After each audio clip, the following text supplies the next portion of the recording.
हरिपुर गांव, एक छोटा सा गांव जहां मेहनत करने वाले किसान भी संतुष्ट नहीं हैं। यहाँ का एक किसान था हरिराम, मेहनती, ईमानदार, लेकिन लालची।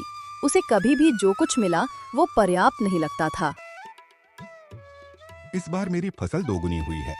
देखो भैया, गेहूं झूम रही है। सुखराम, तेरी मेहनत रंग लाई। कहते हैं मेहनत करने वालों की हार नहीं होती। मेहनत मैं भी करता हूँ, पर किस्मत मेरे साथ नहीं। अरे हरिराम, तू तो हर बार यही रोता है। मेहनत से ज्यादा मुंह चलता है। भाई, मुंह से मेहनत करना बंद कर दे। देखना, कल सबको मेरी ताकत दिखाऊंगा। अब मेरी बारी है। हरिराम की आंखों में सिर्फ लालच था और उसका दिल केवल बड़ी जमीन और गांव में इज्जत पाने के सपनों में धड़क रहा था। थोड़े दिन बाद गांव में साधु बाबा आए। वो हर किसी की मुराद पूरी करते थे। ओम नमः शिवाय, ओम नमः शिवाय, ओम नमः शिवाय। अरे गंगा, सुना है गांव में साधु बाबा आए हैं और उनसे जो मुराद मांगे वो पूरी भी हो जाती है। हम क्या मुराद मांगे, भगवान का दिया सब कुछ है। तुम हो, मैं हूँ और हमारी बिटिया, और क्या चाहिए। अभी तो बिटिया छोटी है, आगे जाकर उसकी शादी भी करनी है। मुझसे अब और काम नहीं होता। इतना कहकर हरिराम साधु बाबा को मिलने निकल जाता है। चलो चलो, सुना है बाबा जो मांगो दे देते हैं। यही मौका है, आज मेरी किस्मत बदल जाएगी। फिर हरिराम की साधु बाबा से मिलने की इच्छा बढ़ जाती है।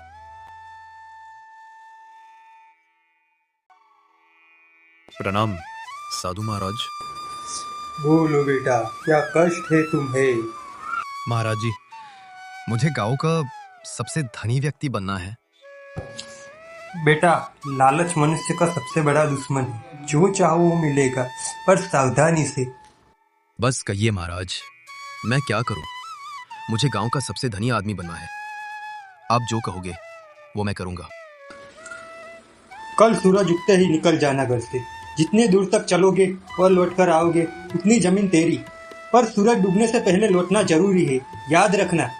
इतनी सी बात? मैं तो पूरा गांव नाप लूंगा। समझ लो 400-500 एकड़। हरिराम ने साधु बाबा की चेतावनी को हल्के में लिया। लालच उसे पूरी तरह अपनी पकड़ में ले चुका था। गंगा दंगा, सुनो। कहिए जी, क्या हुआ? साधु महाराज ने कहा कि कल सूरज उगते ही निकल जाना।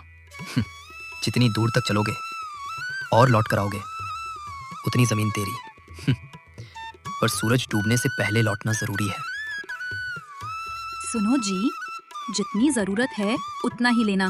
ज्यादा चाहोगे तो नुकसान होगा। चुप रहे, अब की बार मैं राजा बनूंगा। राजा। राजा बनने की चाहत में अगर पति ही खो गया तो मैं क्या करूंगी?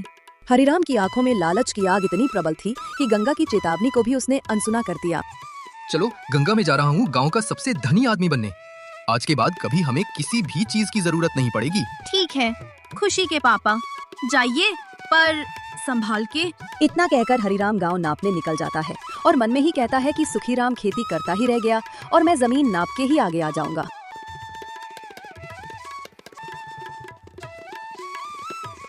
हरिराम दौड़ते दौड़ते पहाड़ और नदी के पास पहुंच जाता है। बस ये नदी और पहाड़ पार कर लूं, फिर ये सब भी मेरा हो जाएगा। हरिराम इतना कहकर फिर से दौड़ना चालू कर देता है। ये रास्ता तो पड़ोस के गांव में जाता है और पड़ोस के गांव में सब पक्के मकान हैं। मैं पड़ोस का गांव पूरा नाप लो तो मजा ही आ जाएगा। हरिराम दौड़ते दौड़ते पड़ोस के गांव पहुंच जाता है, पर वो बहुत थक गया था। उसके चेहरे पर थकान साफ महसूस हो रही थी। अरे भाई, कहाँ दौड़ दौड़ के जा रहे हो? मैं कब से देख रहा हूँ। क्या भागा जा रहा है आपका जो इतना दौड़ रहे हो? तुम्हें क्या लेना देना मैं दौड़ के जाऊं या चल के? तुम कौन होते हो मेरे को पूछने वाले? हरिराम के ऊपर घमंड साफ दिख रहा था। उसने गांव वाले से ठीक से बात भी नहीं की। उसे अभी से ऐसा लगने लगा कि वो गांव का सबसे धनी आदमी बन गया है और फिर वहां से दौड़ना शुरू कर दिया। हरिराम चलते चलते बहुत ही सुंदर घर के पास आता है। वाह, क्या सुंदर घर है। इसे भी मैं नाप लूंगा, पर गर्मी आज कुछ ज्यादा ही है। इतना कहकर हरिराम घर का चक्कर लगाने ही वाला था, पर वो बेहोश हो जाता है। बेहोशी की हालत में कब शाम हो गई हरिराम अनुमान भी नहीं लगा पाया।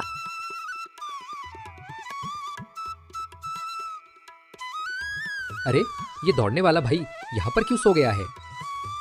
अरे भाई क्या हुआ, यहाँ पर क्यों सो गए हो? उठो उठो। अरे शाम हो गई, मैं तो बर्बाद हो गया। राम राम राम, अब क्या होगा मेरा? क्या हुआ भाई, कैसे बर्बाद हो गए? हरिराम क्यों दौड़ रहा था और कैसे बर्बाद हो गया, वो पूरी बात कहता है। सुनो भाई, हराम के पैसे कभी टिकते ही नहीं। आज जो तुम ये गांव देख रहे हो, हरियाली, पक्के मकान, ये ऐसे ही नहीं बना। कुछ समय पहले यहाँ पर भी सब गरीब ही थे। तो कैसे बना? इस गांव में कोई किसी को नीचा नहीं दिखाता, कोई लालच नहीं करता। यहाँ पर सब मेहनत ही करते हैं। बस इस गांव का एक ही धर्म है, मेहनत से पैसा कमाना। आपने सुबह मेरी बात का जवाब नहीं दिया, आप में घमंड आ गया था। मुझे माफ कर दीजिए। मुझे लगा कि मैं पूरे गांव का सबसे धनी आदमी बन गया, मुझ में घमंड आ गया था। ठीक है, माफ किया मैंने आपको, पर आप एक वादा करें, कभी लालच नहीं करेंगे, कभी किसी को नीचा नहीं दिखाएंगे। वादा है मेरा आपसे, कभी लालच नहीं करूंगा, कभी किसी को नीचा नहीं दिखाऊंगा, मेहनत को ही अपना धर्म समझूंगा।